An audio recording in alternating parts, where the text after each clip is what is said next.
to In My Mug, episode 304 on Monday, the 8th of September 2014. I am your host, Stephen Layton. Welcome to In My Mug, and welcome to the news.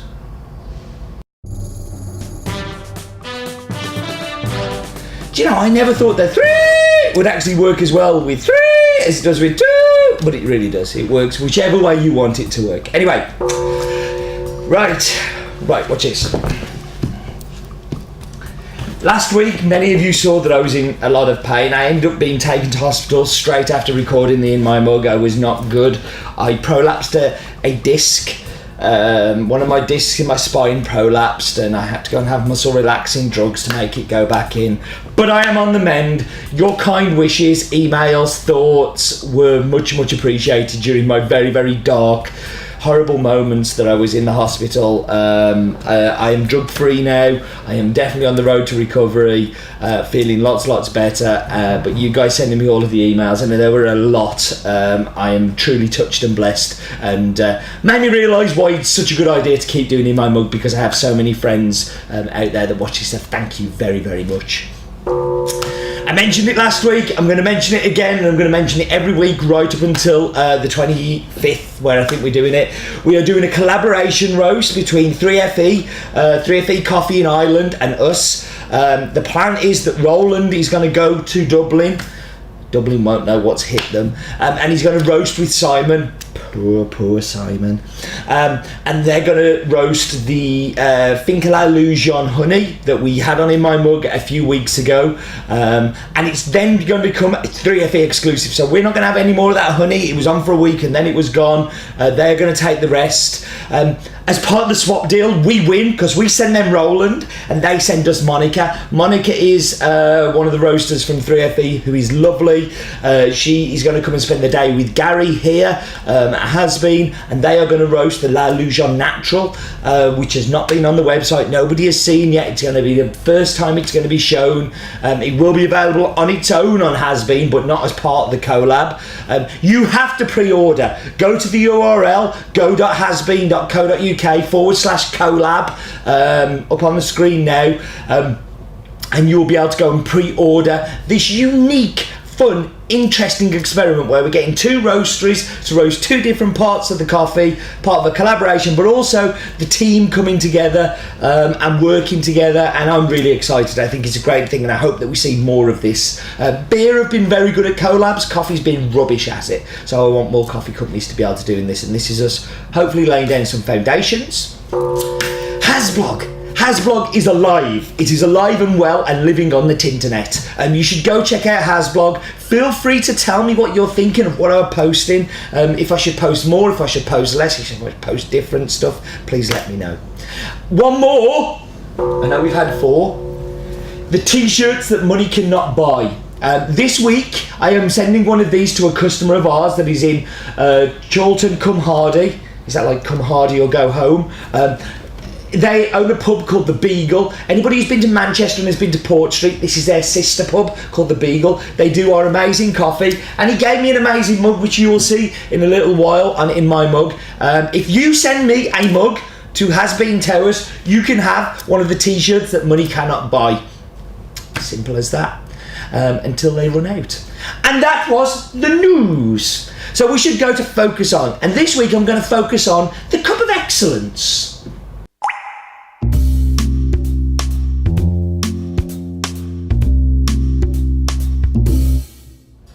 So the Cup of Excellence, what is it? Well, the Cup of Excellence is an annual competition held in several countries, and it's held to identify the best quality coffee that's produced in those countries. It's organised by an organisation called the Alliance for Coffee Excellence, that was founded by George Howell of immense fame, and one of my all-time heroes, and Susie Spindler. The winning coffees then get sold at auction, and it's a bit like the Olympics for coffee. The competitions began back in 1999 in Brazil, and are now held in Brazil, El Salvador, Costa Rica, Nicaragua, Guatemala, Honduras, Mexico, Burundi, Rwanda, Colombia, and was in Bolivia, but unfortunately the Bolivia one has fallen by the wayside, which was sad because it was one of my favourite ones, and I did 2 of those juries. In the course of the competition, coffees are tested like 5 times, so they're cupped. And they're first cupped by a national jury, and the highest scores then move forward to the international jury. The international jury is brought together by some of the finest cuppers from around the world, and they let idiots like me go as well. And then there's an auction where they are sold to the highest bidders. So it's an opportunity to buy small lots, really reward the producers for these superb examples of really amazing specialty coffee. And why am I talking about focus on with this week's coffee? Well, back in 2013, this farmer's coffee, he owns 3 farms. One of the other farms won the Cup of Excellence outright, which was amazing for them. It gave them a big chunk of money, but also gave them lots of exposure. There's other farms that we've worked with that suddenly find themselves doing well in Cup of Excellence. But also that we've got the El Salvador Cup of Excellence arriving today. And it's called Escocia. It's a lot that, first time we bought an entire lot for quite a while. And what I want to know is, do you want me to do it as an In My Mug? So it's going to be about 8-9 quid a bag. Expensive. I don't mind it, I think you're worth it. But you've got to tweet with the hashtag In My Mug telling me that you want it. If you want it, I will consider for next week doing the El Salvador Cup of Excellence Escocia. And that was the focus on.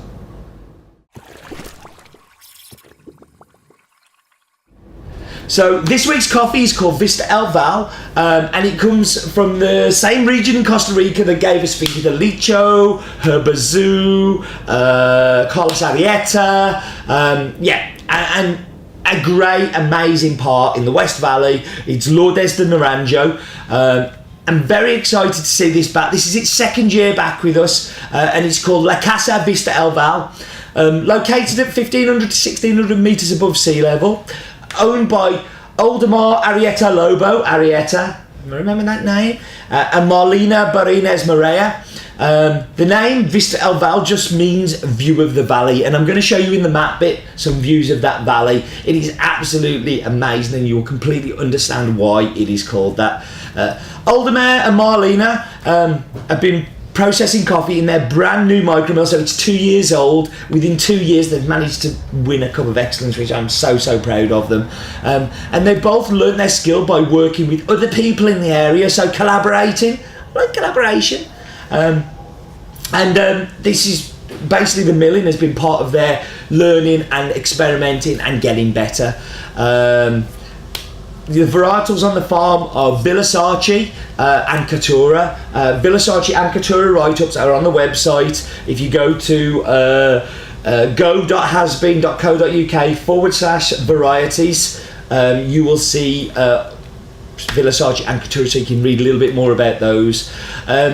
They have built a brand new polytunnel where they do all the sun drying, so they honey processing yellow honey and then sun drying in their polytunnel and do an amazing job. So we should go through the stats. The farm is called Finca La Casa Vista El Valle, owned by Oldemar Arrieta Lobo and Marlena Barines Moria, I think. Nearest city is Naranjo, in the region of Arjula, in Costa Rica. The farm is around about 20 hectares, of which 15 hectares is for coffee growing. The other 5 hectares is for the house and for the mill. Has an altitude of 1,500 to 1,600 metres above sea level. Is Villasarci Catura, as I told you, go.hasbeen.co.uk/varieties. The processing is yellow honey, which is kind of like absolutely naturally kind of thing. So we should go and see what Roland has for us this week in Roland's Daft Fact.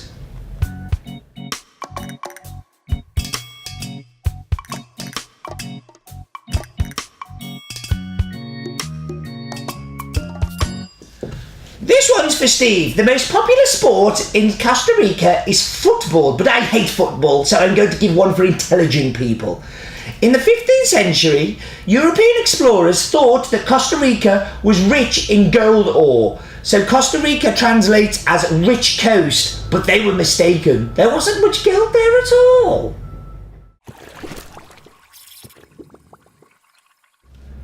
I like it when Bluey gets all clever with his facts. I didn't know that. So Costa Rica translates as rich coast, and 16th century explorers thought that there was lots and lots of gold there, but there was none. But Costa Rica still remains. There are lots of other facts about Costa Rica that I absolutely love.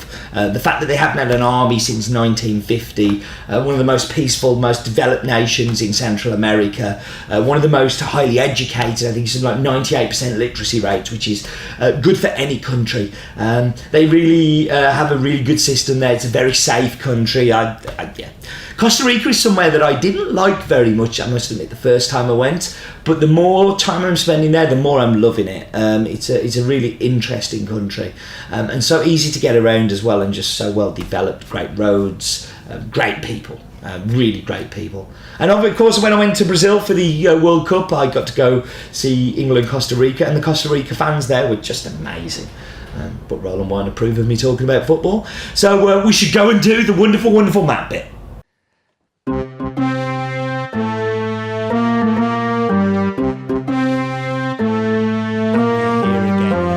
Waving still. I very enthusiastically wave you all off, and let's go up, up, up, and look at the lovely United Kingdom and the lovely, lovely Europe. We think you're very nice too. You should definitely buy coffee from me. But let's go across the Atlantic. Let's go to somewhere that doesn't buy enough coffee from me. Central America, you should buy coffee. Although North American subscriptions are doing quite well now. If you're in North America, you can subscribe. And you can in Central America. But let's go down to Costa Rica. Let's go look at the wonderful country that I'm beginning to fall in love with. I've not always been a fan of, but somewhere that I'm feeling more and more affinity with. But the fact is, monkey and bats are the most common mammals in Costa Rica. Where do we find these stupid facts from?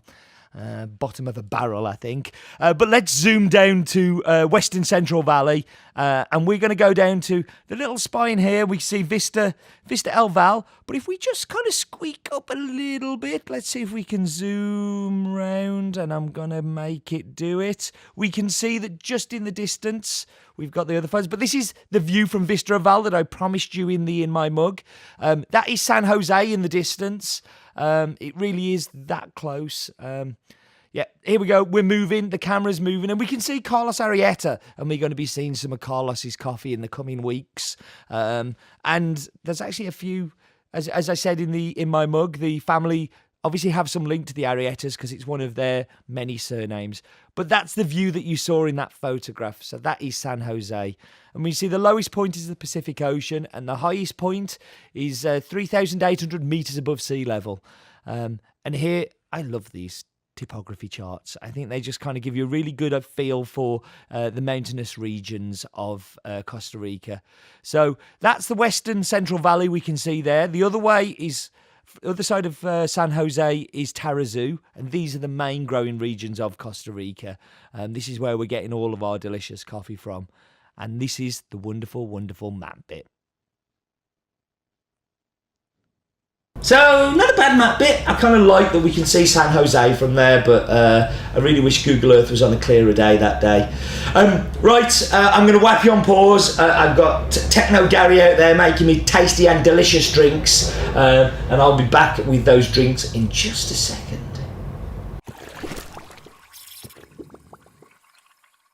Okay, so I'm back, and this is the lovely mug that the Beagle sent me, and how they got their t-shirt. You can have a t-shirt too. Send me mugs. So let's dive straight into the espresso.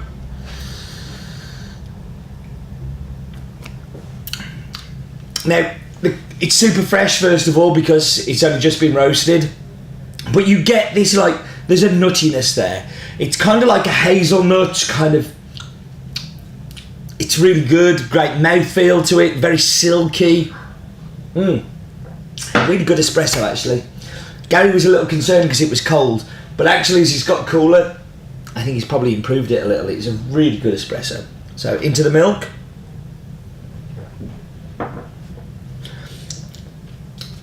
A good cappuccino. It holds up well. It has all the properties that should make it a good cappuccino.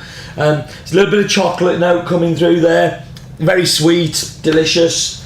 1.29 extraction rate. Gary seems to be obsessed with mojo in everything that he brews me. So this is where You know what I love my filter coffee. I've made no secret of that over the years that I love the filter coffee. But this is a really good filter coffee, and I think it's going to do well. Boom! Chocolate, hazelnuts, and for me, it's a topic bar. It really is that sweet chocolate. It's very simple. This ain't no complex coffee. There's a little bit of acidity there, but there ain't a whole heap of it going on. It's more about the sweetness. It's about that thick milk chocolate mouthfeel and a beautiful hazelnut. And it really does remind me of those topics. And I haven't had a topic for years, and I am going to go out and I'm going to go and buy a topic in a little while because that's reminding me how much I like them. Listen, thank you very much for joining me, as always. And do remember, life is definitely too short for bad coffee.